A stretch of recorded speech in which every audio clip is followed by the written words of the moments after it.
Welcome to the Deep Dive, where we plunge into the heart of seemingly simple things, only to discover, well, the profound universes hidden within.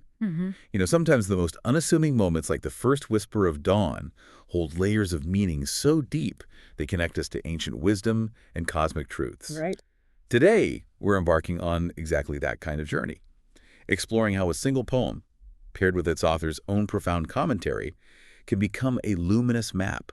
A map to understanding not just the work itself, but perhaps a little more about ourselves and the world. And this material is truly a perfect example of that transformative power. And we are merely dissecting a piece of literature today. Instead, we're stepping into a unique process of alchemy, really, guided by the poet himself. Which is quite rare, isn't it? It really is. What we have is a deeply personal, poetic commentary that takes an everyday phenomenon, the familiar moment of sunrise, and transmutes it into something truly mystical, something deeply personal and yet profoundly universal.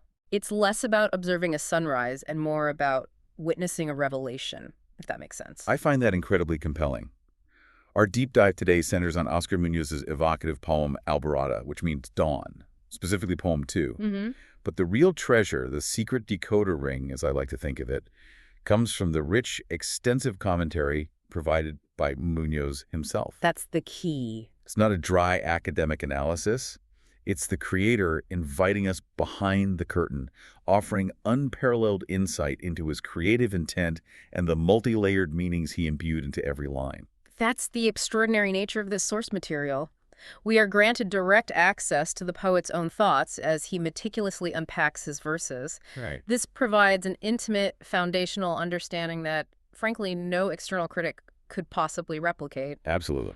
As we follow his train of thought, you'll discover how he seamlessly draws connections from his most intimate personal biography, his childhood memories, his spiritual evolution, all the way to sprawling concepts like ancient Greek mythology, the profound philosophy of the Indian Vedas, and even intricate cosmic mathematical principles. Wow. It's a remarkable fusion of the deeply personal, the universally archetypal, and the profoundly intellectual. So our core mission today is to uncover how a poem that might initially strike you as a simple love song dedicated to the nascent light can evolve through this very specific commentary into an incredible luminous bridge between the sacred and the profane, between the vastness of the cosmos and the intimate, vulnerable human heart. That's the goal. We're not just seeking understanding, we're chasing those aha moments, those surprising insights, where your own personal experience suddenly resonates with something far vaster and timeless than you might have imagined. Exactly. It's about seeing the universal truth embedded within the singular familiar moment. Indeed.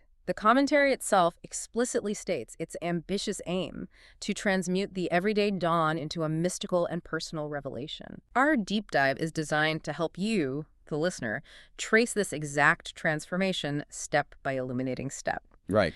It's about understanding how a carefully crafted poetic gesture, layered with meaning and ancient wisdom, can lead to what the poet calls a personal theophany. Theophany. Okay, let's unpack that a bit.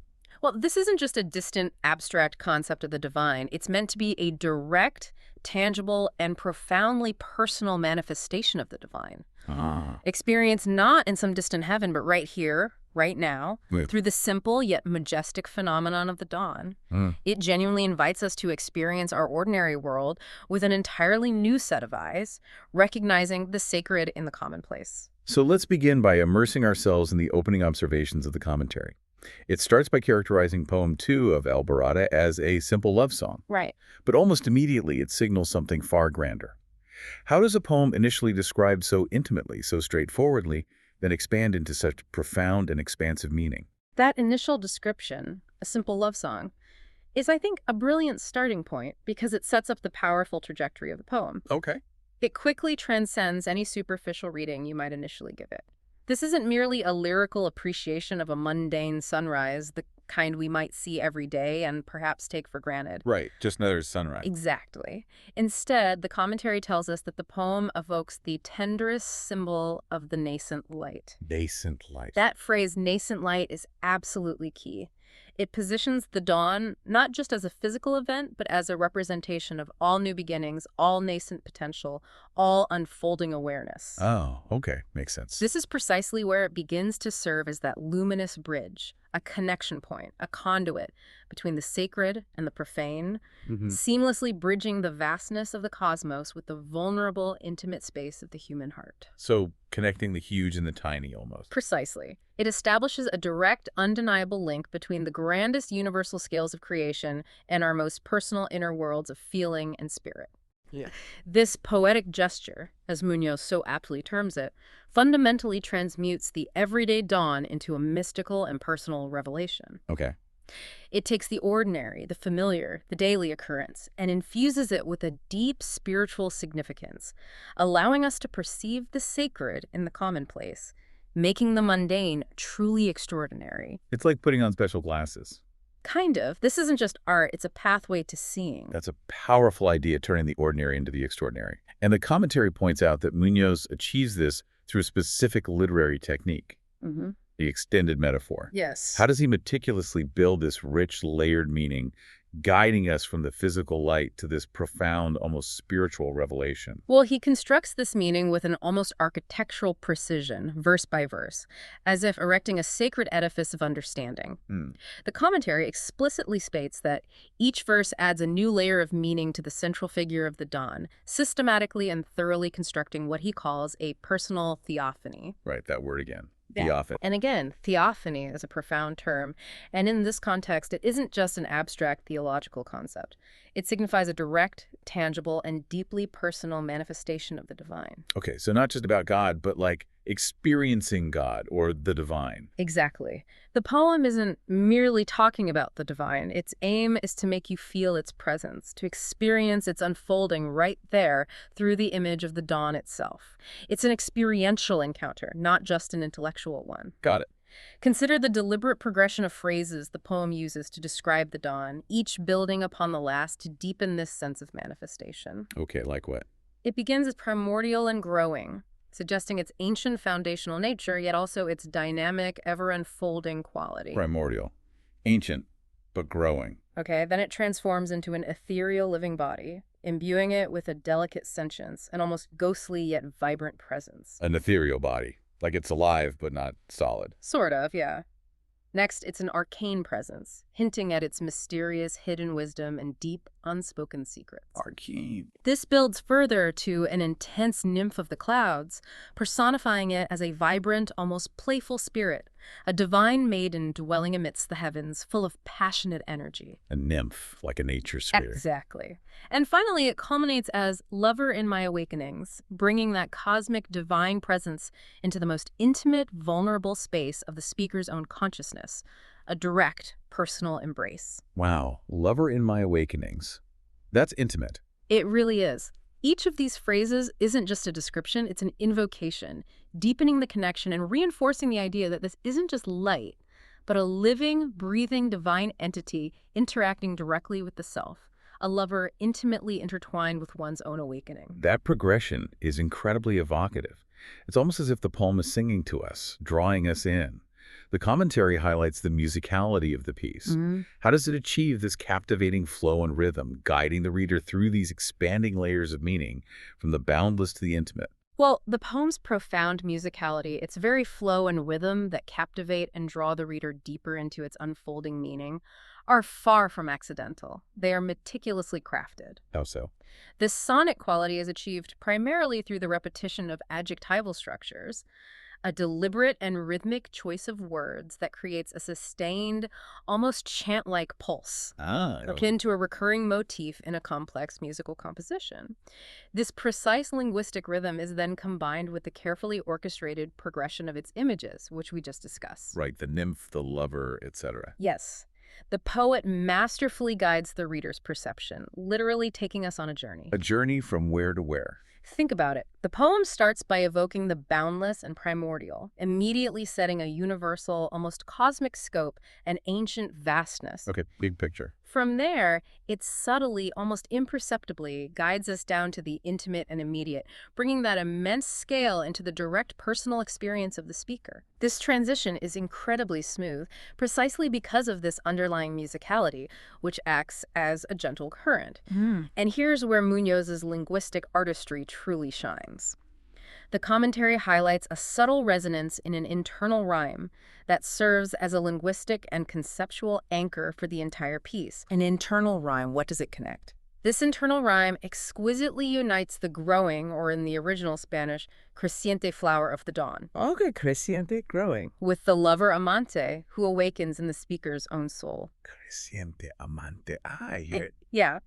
The auditory echo between creciente and amante isn't merely a pretty sound device.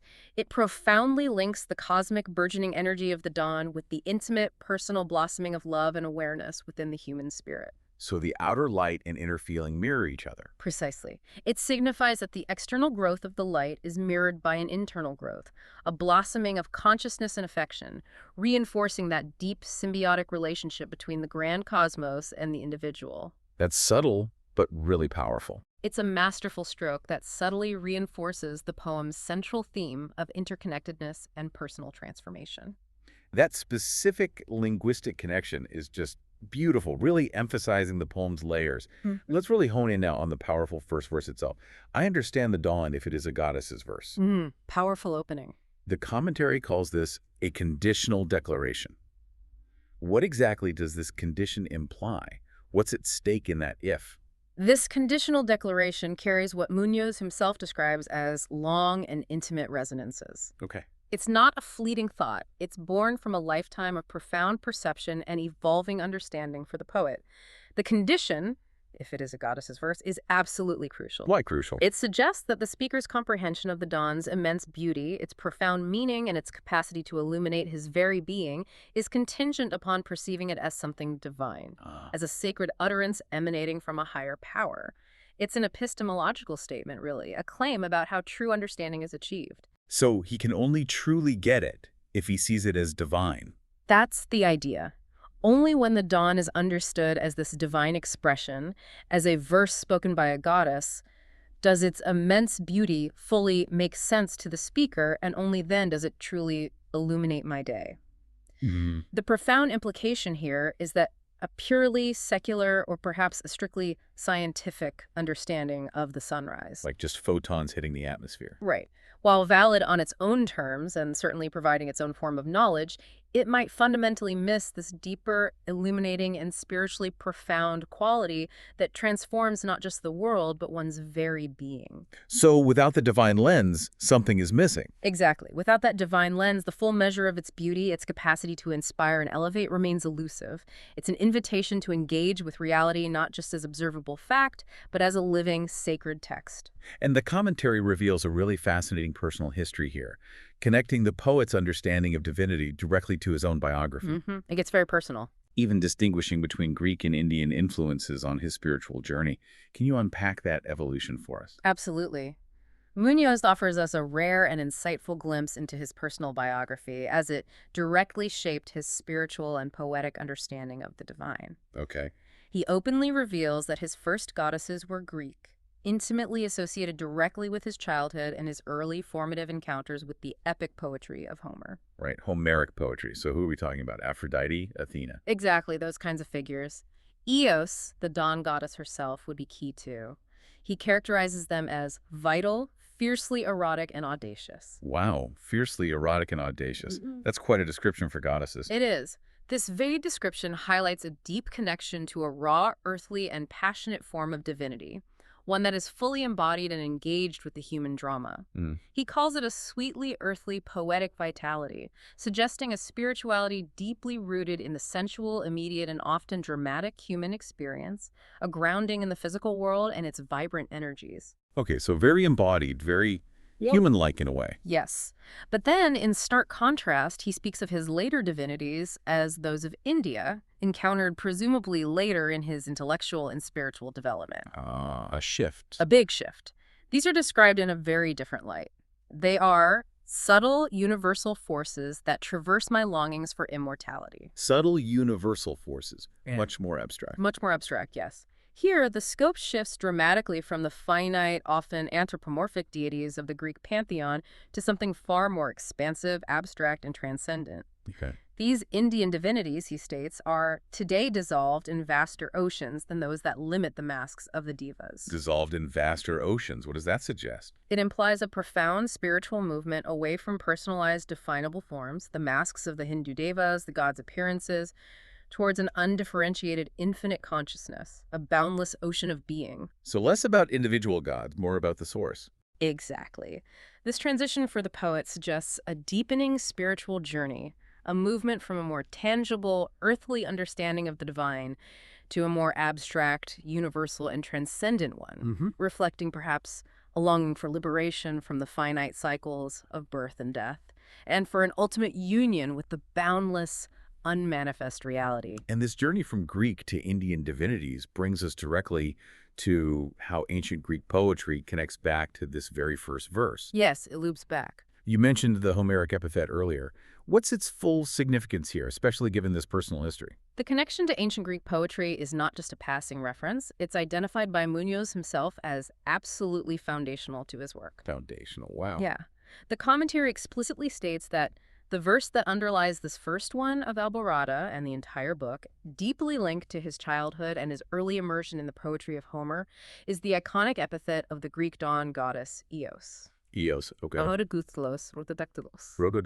So, okay, I think I know this one. You probably do. It translates to rosy finger Eos, or Eos of rose fingers. Right, rosy-fingered dawn. You see it all the time in Homer. Exactly. This isn't just a descriptive phrase. It's a profound cultural and poetic touchstone.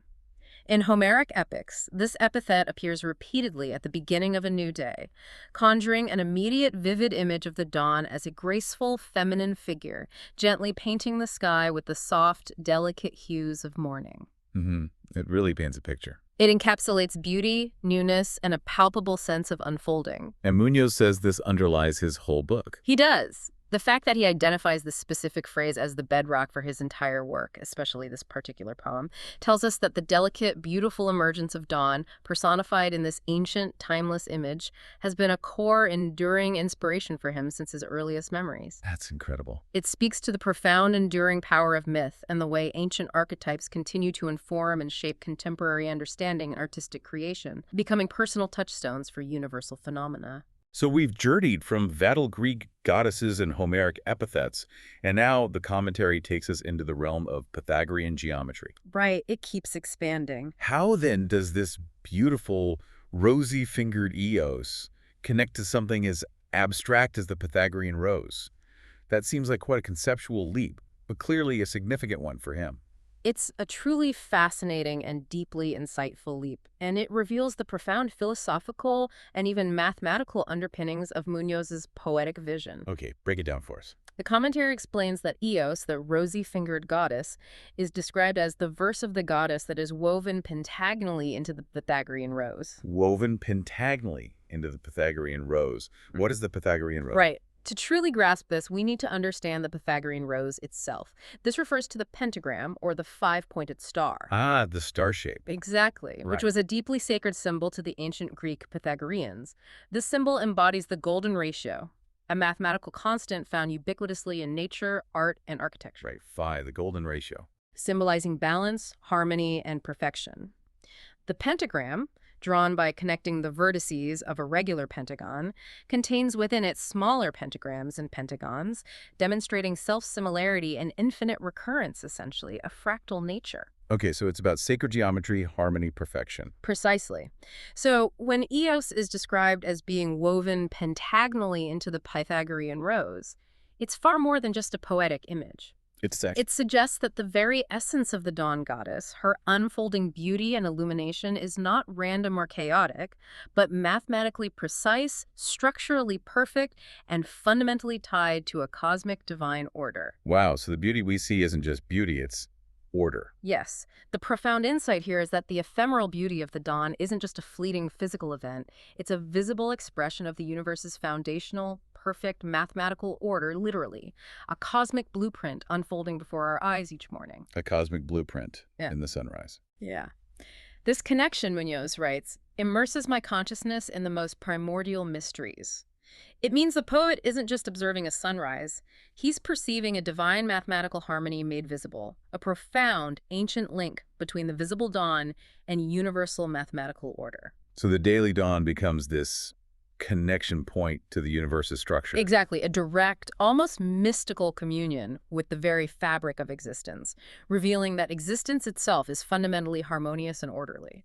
It's incredible how a single verse can unravel into such a rich tapestry of meaning, encompassing poetry, mythology, and even mathematics. It really spirals outwards. The commentary then moves on, stating that the first two verses articulate both the poet's past daily experience and a new perspective, now seen through eyes that read ancient hymns.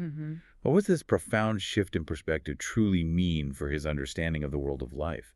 How does reading ancient hymns change how you see, well, everything? This shift is absolutely central to the poem's transformative power, and indeed to how Muñoz intends for us, the readers, to also experience the world. Okay. The commentary highlights a significant evolution in the speaker's understanding of the world of life. What was once simply my daily experience, perhaps observed, as we said, without deeper reflection, taken for granted. Yeah, just living day to day. Right. It's now viewed through a radically different and profoundly enriched lens. This new lens is one seen through eyes that read ancient hymns.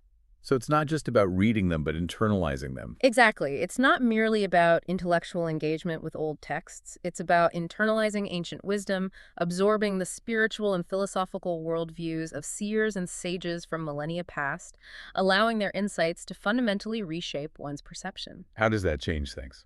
This newfound perspective allows the speaker to perceive life not as a linear, straightforward progression, but as something that ceaselessly rotates and moves in growing cycles. Growing cycles, not just repeating cycles. Right. It's a profound recognition of the inherent rhythm and cyclical nature of existence, of birth, growth, decay, and renewal as a constant, ongoing, and meaningful process. So seeing the pattern, the rhythm. Yes.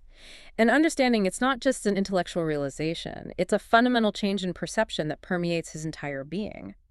It means that the transformative power of knowledge, particularly ancient wisdom and deep reflection, has changed how the poet perceives even the most basic realities of life. So even a sunrise looks different. Totally different. A simple daily occurrence like the sun rising is no longer just a physical event.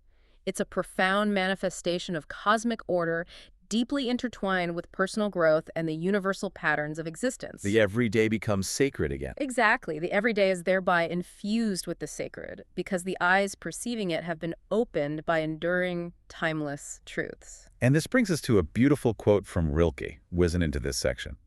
I live my life in growing circles that pass through things. Ah! Yes, Rilke. How does Rilke's profound thought resonate with the themes Muñoz is exploring here regarding cyclical existence and personal evolution? Rilke's words, I live my life in growing circles that pass through things, provide a perfect and resonant parallel to Muñoz's themes. How so? For Rilke, life is not a straight linear path. It's a series of expanding orbits, an ever-widening set of circles. Within these circles, we might encounter similar experiences, themes, or lessons repeatedly. Right, like here we go again. Sort of, but crucially, each time we do so from a new, higher vantage point. It suggests that while we might return to familiar places or situations in life, our understanding, our internal state, and our consciousness have subtly expanded. So it's not exactly the same. No, making each return a progression, a deeper unfolding, rather than mere repetition. A spiral, like you said before. Exactly, an ascending spiral.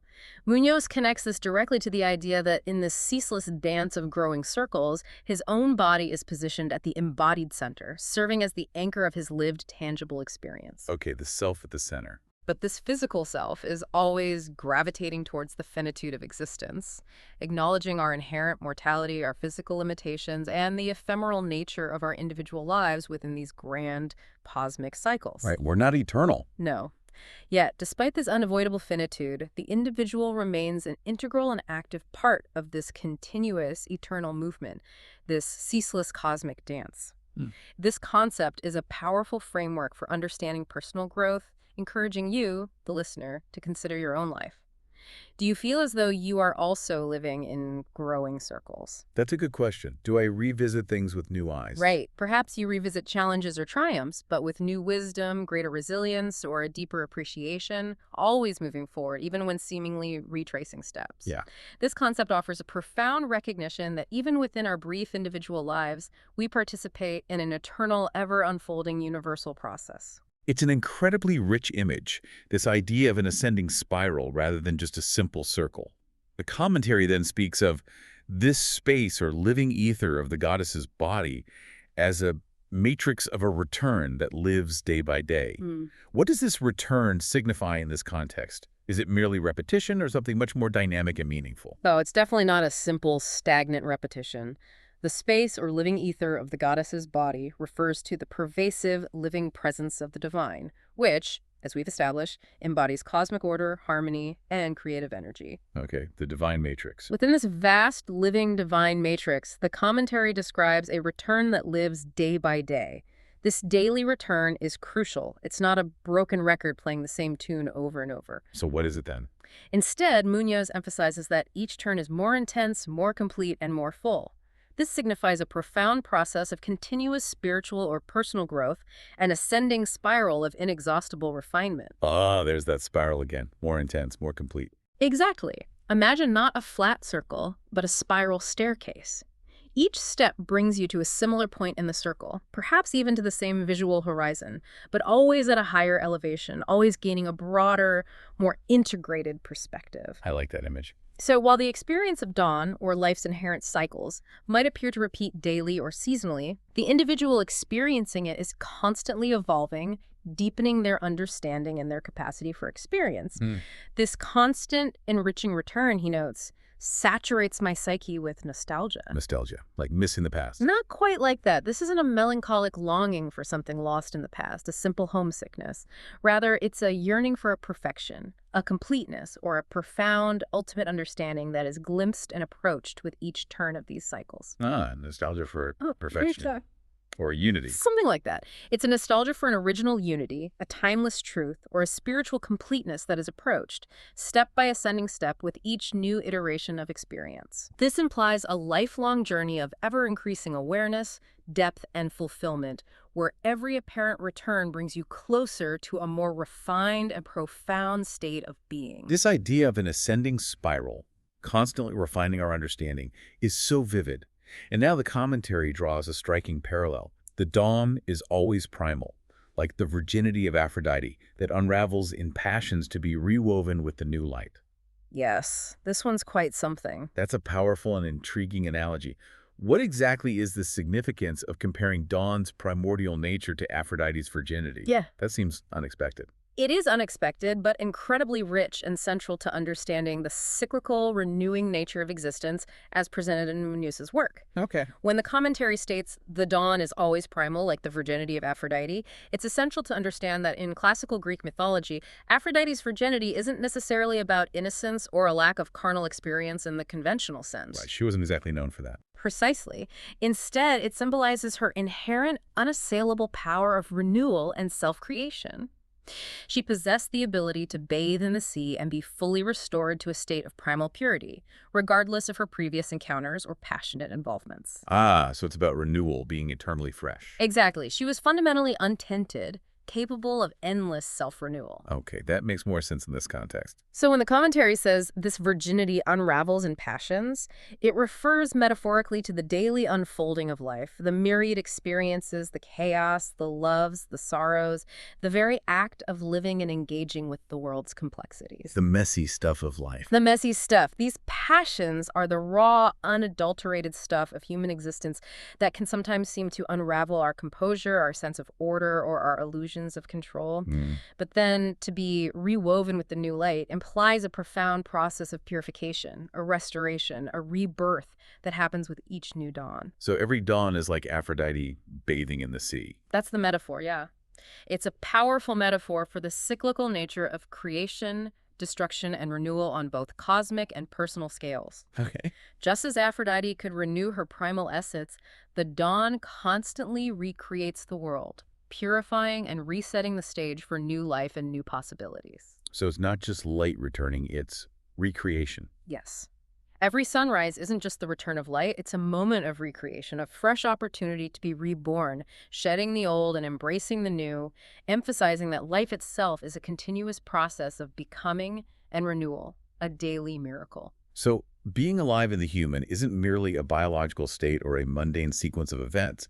The commentary elevates it to an arcane living as a rite, as cosmic rita and law of the depths. Yes, a huge elevation. That's a powerful statement. What exactly do rita and this law of the depths refer to, and how does that redefine our daily existence? This is where the commentary truly connects the intimate human experience to vast, universal cosmic principles, imbuing our very existence with sacred meaning. The phrase, being alive in the human, is transformed into an arcane living as a rite, implying that our very existence, our daily lives, are not just random occurrences or biological functions, but are imbued with profound sacred meaning, acting as a deep mystical ritual. Life is a ritual. Exactly. This ritual is governed by cosmic arta and law of the depths. Arta. RTA. What is Well, it? R-I-T-A, actually, though often transliterated with a T, it's a central foundational concept in Vedic philosophy, originating from ancient India. Okay, Vedic. What does it mean? It refers to the cosmic order, the universal truth, the inherent rhythm, and the balance that governs the entire universe, from the perfectly orchestrated movement of the stars and planets to the moral order of human society. Wow. That's Done. big. Like the Force. Kind of, but maybe more structured. It's the principle of natural law and righteousness that ensures everything functions harmoniously, often seen as a precursor to concepts like dharma, which speaks to one's righteous conduct in alignment with this cosmic order. Okay, so cosmic order and truth. Yes. So, when our existence is linked to cosmic order, it means that being alive is not merely a biological state, but is intrinsically inscribed within this fundamental, overarching cosmic law. We're part of the pattern. Precisely. This transforms daily life into a sacred, meaningful ritual, elevating it far beyond a mundane sequence of events. It suggests that our every breath, every action, every interaction is part of a larger, divinely orchestrated dance. And the law of the depths. That further emphasizes that this is not a superficial or easily observed understanding, but a principle rooted in the deepest, most fundamental universal structures, often accessible only through profound insight and inner contemplation or through spiritual practice. So deep cosmic rules. You could say that.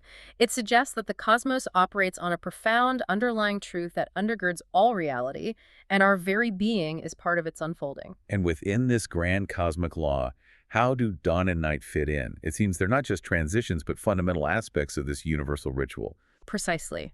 The commentary makes it unequivocally clear that the dawn and its sister, the night, are the way for things to be here. The way for things to be here, not just times of day. Exactly. They are not simply periods of light and darkness or mere chronological markers. Instead, they are the very conditions, the foundational framework, the primordial rhythm through which all existence manifests and sustains itself. Wow. They are, in essence, the presentation of the ritual of the law of the sun, to be born, to grow, and to die. The life cycle. Born, grow, die. Yes. This law of the sun encapsulates the universal, inescapable pattern of emergence, flourishing, and fading, a cycle that applies to everything from a single day's progression to an entire human life, from the smallest organism to the grandest star in the cosmos. It's everywhere. And the commentary profoundly states that every ritual is inscribed in that triangle of meaning: birth, growth, and death. This triangle represents the fundamental, inescapable rhythm of existence. Okay. The ritual isn't just about performing certain prescribed actions, it's about enacting and understanding this cosmic pattern, about living in conscious alignment with it. Right. And this is where narrative and myth come in. Muñoz explains that with the ritual, every narrative and myth that traverse and transform the rite into signs and ciphers that open the doors of the infinite. Signs and ciphers. So stories help us understand the ritual. Exactly. This means that stories, myths, and cultural narratives are not merely entertainment or historical records.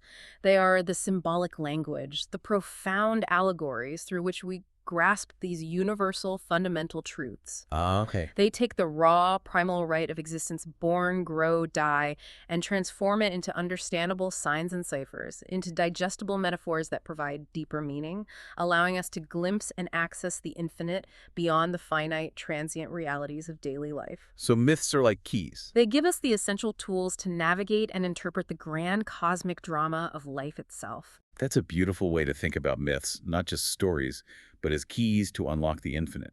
This section then offers a really vivid, almost anthropomorphic image of dawn and night. Yes, it's very tender. They're not opposing forces. In fact, it describes a loving interplay. Can you delve into that description? This is one of the most tender and insightful images in the entire commentary, truly transforming our perception of light and darkness. How so? It beautifully describes how the arcane presence of the dawn subtly veils the arcane essence of the night. They are not adversaries locked in a perpetual titanic struggle. Like we often think of light versus dark. Right. But here, they're complementary forces, deeply intertwined in a cosmic dance. They are depicted as lovingly exchanging their colors. Lovingly exchanging colors. Which is a poetic, almost intimate way of saying they transition seamlessly, each yielding gracefully to the other in a harmonious, affectionate dance across the sky. Like twilight and dawn. Exactly those magical liminal moments where colors bleed from one to the other, the deep indigos and purples of receding night, giving way to the soft pinks and oranges of approaching day, creating breathtaking palettes that signal transition, not opposition. It's a collaboration, not a battle. Precisely, a continuous embrace. And then it draws on ancient wisdom to deepen this connection, referencing the Rig Veda, one of the oldest and most revered sacred texts of India. The Rig Veda, okay. Which says they suckle their common child, the human. Wow. Dawn and night. Suckle the human. It's an incredibly powerful and tender metaphor. It positions humanity not as separate from these cosmic rhythms, battling against them or merely observing them, but as literally nourished by them as children born of their harmonious interplay. So we're their child? Yes. Yes. You, the listener, are intimately connected to these fundamental forces of light and darkness, consciousness and mystery.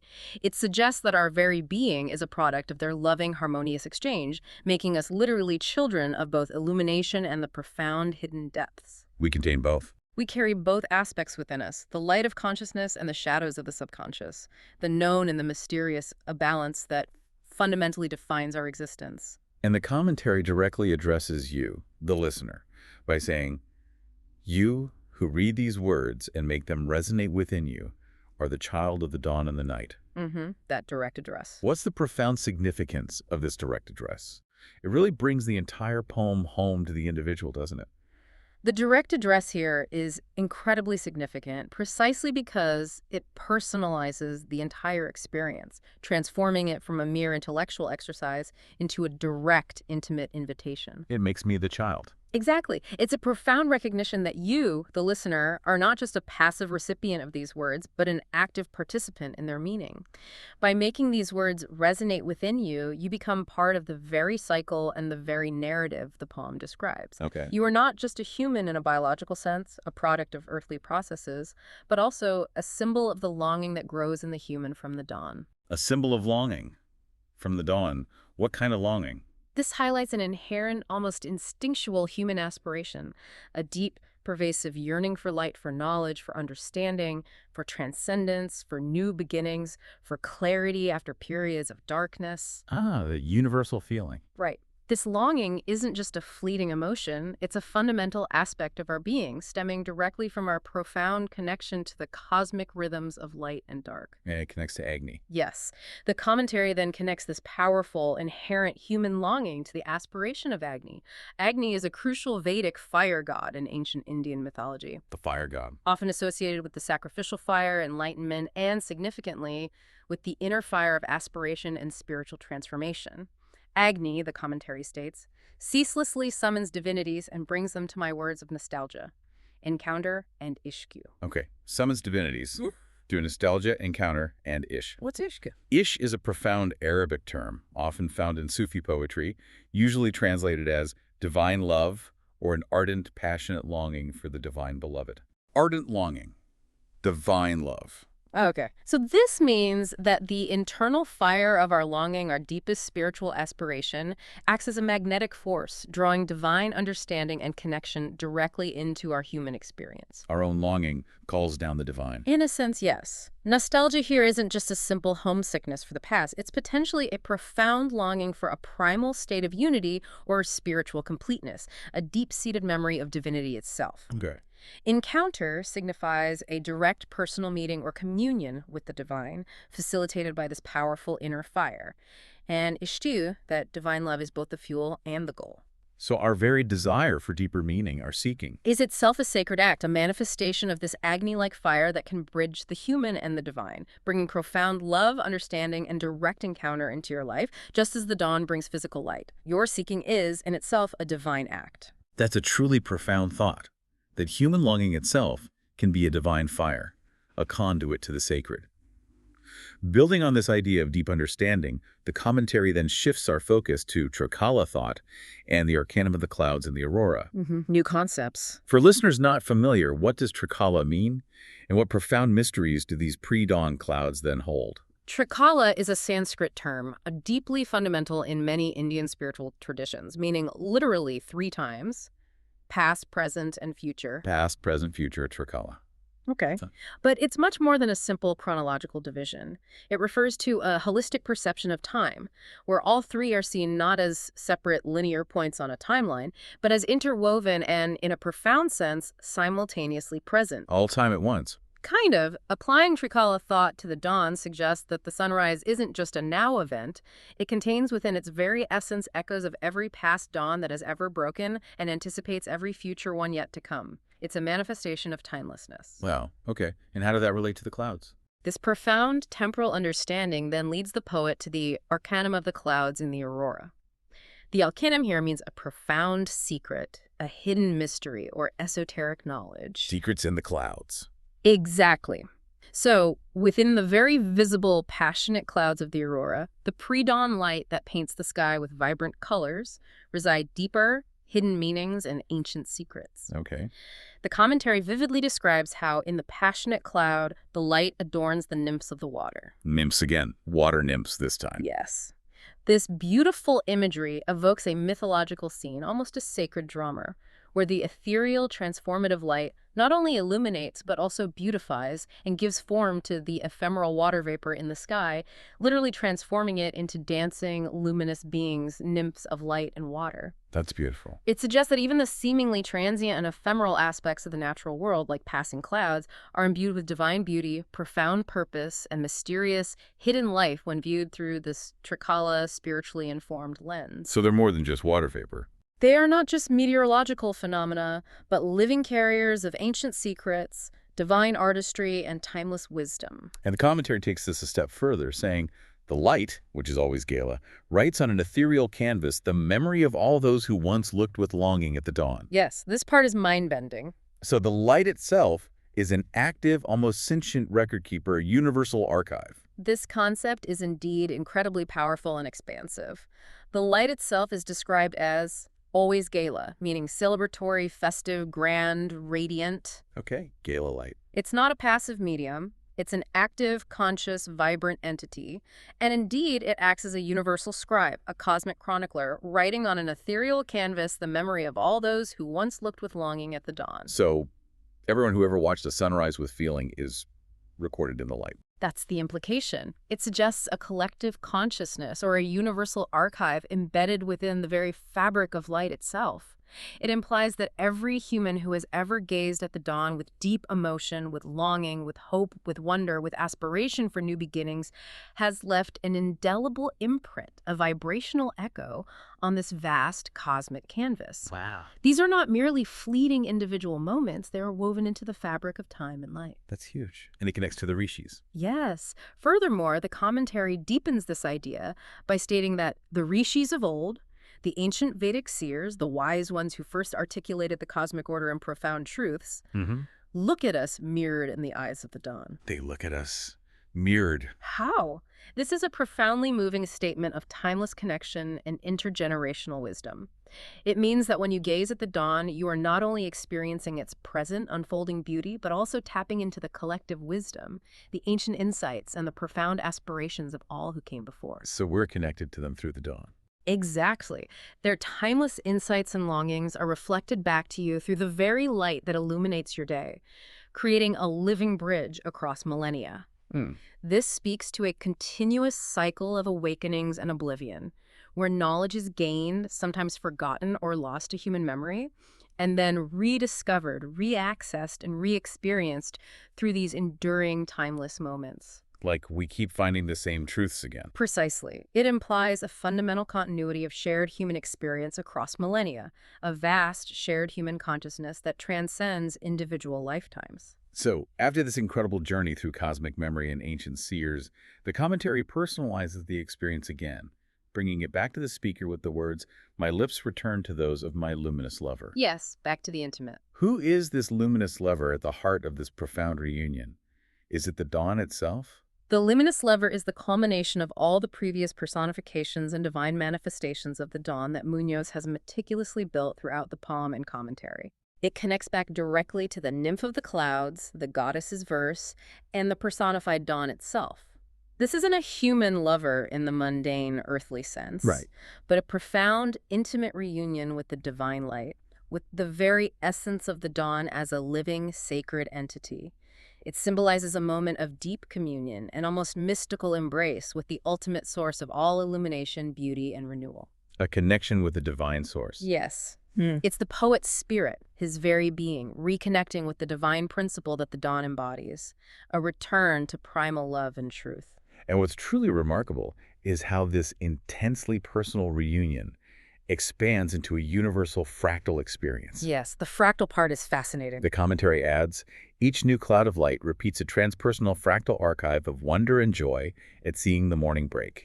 What's a fractal archive? A fractal archive suggests that the patterns of wonder and joy experienced by countless individuals across all time and space are not random or isolated, but are repeating, self-similar expressions of a larger, intricate, and infinitely complex design. Like patterns repeating within patterns. Exactly.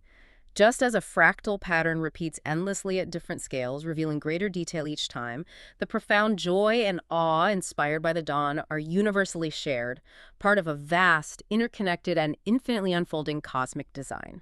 So my feeling of wonder at the dawn echoes everyone else's. That's the idea.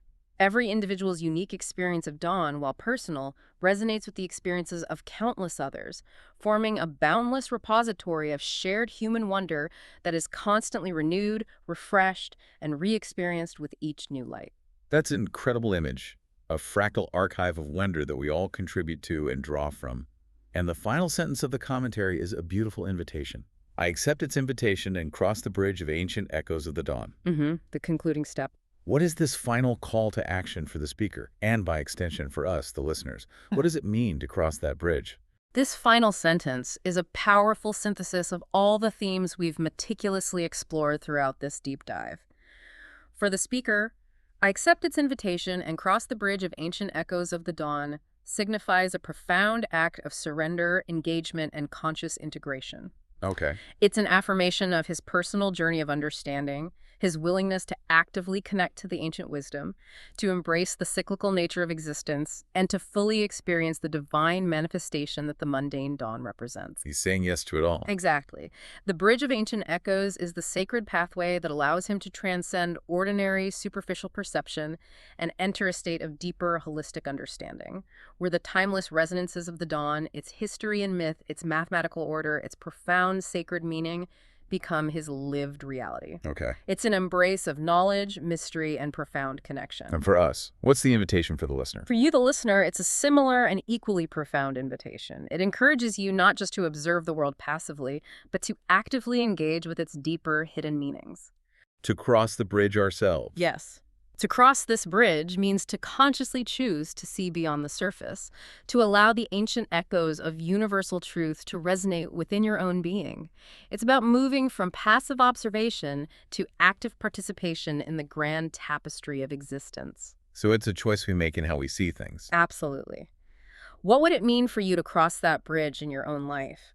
To intentionally look for the sacred in the seemingly profane, to recognize the cosmic in the intimate details of your own daily rhythms, in those moments you might typically overlook. It's a call to profound self-reflection, to cultivate a new way of perceiving and interacting with the world around you, understanding that every sunrise is an opportunity to connect with something truly ancient, infinitely profound and deeply personal. Hashtag tag tag outro. Wow, what an expansive journey we've taken today. We started with what the poet called a simple love song, poem 2 of Oscar Muñoz's Alborada. Yeah, it seems simple at first. Along with his own incredibly insightful commentary. And in our deep dive, we've expanded that single brief poem to encompass so much, from Muñoz's intimate personal biography and spiritual evolution, to the vivid mythologies of ancient Greece and India, the elegant cosmic order of Pythagorean mathematics, the essential rhythms of existence itself, and the very nature of human longing and our innate connection to the divine. It really covers a universe of thought. It's truly a testament to the incredible power of a single observation, especially something as everyday and ubiquitous as the dawn, to unlock entire universes of profound truths and hidden meanings. It truly is. This commentary in particular serves as a powerful demonstration of how a poet like Oscar Muñoz, through his careful crafting of language and his deeply insightful reflections, transmutes the everyday into a mystical experience. He really does. He doesn't just describe the dawn, he meticulously weaves together his personal history, layers of ancient wisdom, and universal concepts to reveal its inherent sacredness and its multifaceted layers of meaning. It's a beautiful reminder that rich, complex, and profound meanings are often hidden in plain sight, just beneath the surface of what seems simple or familiar. Makes you want to look closer at everything. It inspires us to look closer, to feel deeper, and to ponder the layers of reality that constantly unfold around us. And that, I think, really brings us to the core relevance of this deep dive. Yeah. This isn't just about analyzing a poem. It's about learning a powerful way to see the world differently, to cultivate a deeper awareness in our own lives. Absolutely. It's about recognizing the sacred in the seemingly profane, the cosmic, in the intimate details of our daily experiences. This is the transformative power of art and thoughtful reflection. Yeah. They don't just entertain, they can profoundly shift our perception of reality, opening our eyes to new dimensions of meaning in the world around us. Precisely. By delving into how this poet finds such deep resonance, how he transforms what he initially calls a simple love song into a journey that illuminates the very core of being alive, you gain insight into that process for yourself. Right, you learn how to see like that. Yeah, exactly. It's about cultivating the joy of discovery and experiencing the deep satisfaction of profound understanding. And it's a skill you can absolutely apply to anything in your life, not just poetry. So as we wrap up today's deep dive, here's a thought for you to carry forward into your own days. Based on everything we've unpacked today, the layers of myth, philosophy, and personal resonance, what ancient echoes might you find reflected in your own daily rhythms, in your own personal experiences of something as simple and ubiquitous as the dawn? If you were to pause and truly understand them with this newfound perspective, what might the everyday reveal to you if you invite its profound meaning to resonate? And remember that knowledge, much like the dawn itself, is a continuous unveiling. It's always offering more to learn, more connections to make, and new layers of meaning to explore within yourself and the world. Keep looking for those echoes. Keep seeking those echoes, for they are everywhere. Until next time, keep diving deep.